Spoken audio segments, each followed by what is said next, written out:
The Tiger Rising by Kate DiCamillo. Chapter 29. Rob and his father worked with shovels to dig a hole that was deep enough and wide enough and dark enough to hold the tiger. And the whole time it rained.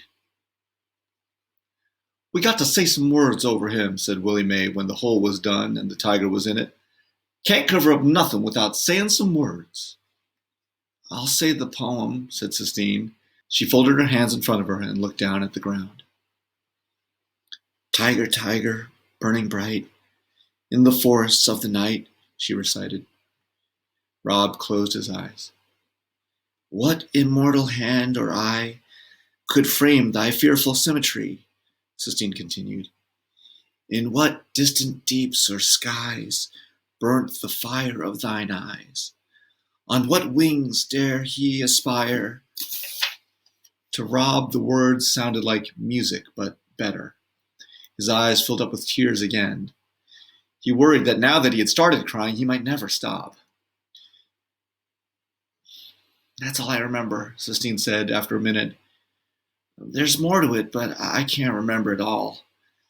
"You say something now, Rob," she said.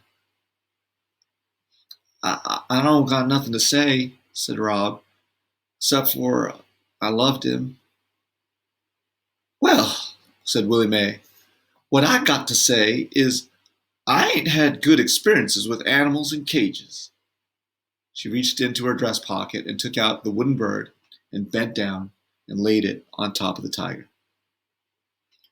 "That ain't nothing," she said to the tiger. "Just a little bird to keep you company."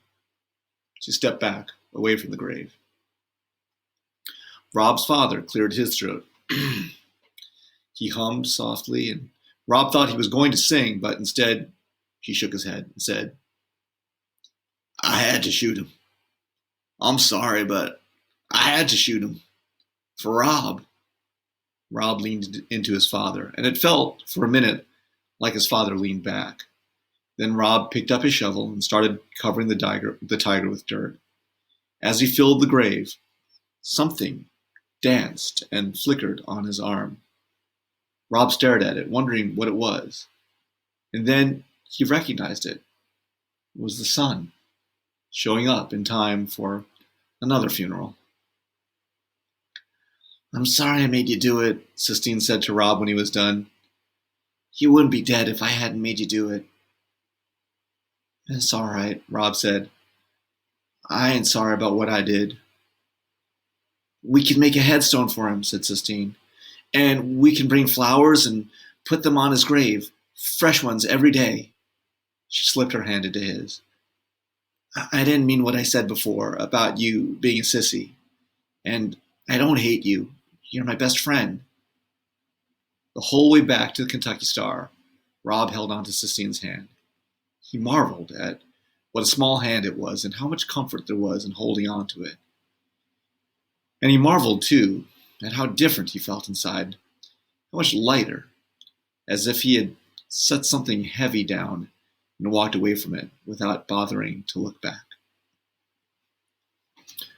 Time out. What do you think this heavy, heavy thing is that Rob has put down?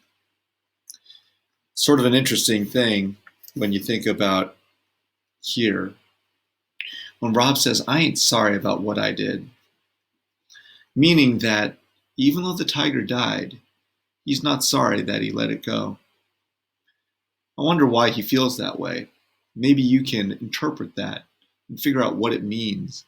Why a character like Rob, being who he is not sorry, even though the tiger ended up dying, going from where he was to now being where he is in this grave, where Sistine will, and Rob, I guess, will put flowers on his headstone every day.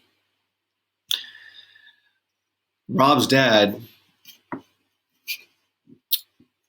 confesses that he had to shoot him for Rob, tells you something about his dad and about their relationship. One chapter ago, Rob had told his father that he hated him and that he wished that his father was dead. And now Rob leans into his father, and it felt for a minute like his father leaned back.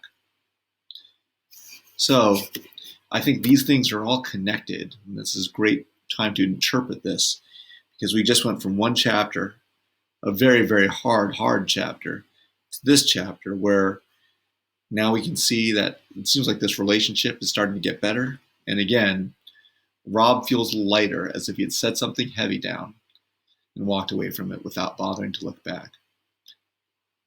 It's an interesting thing to write about in your reading response journal.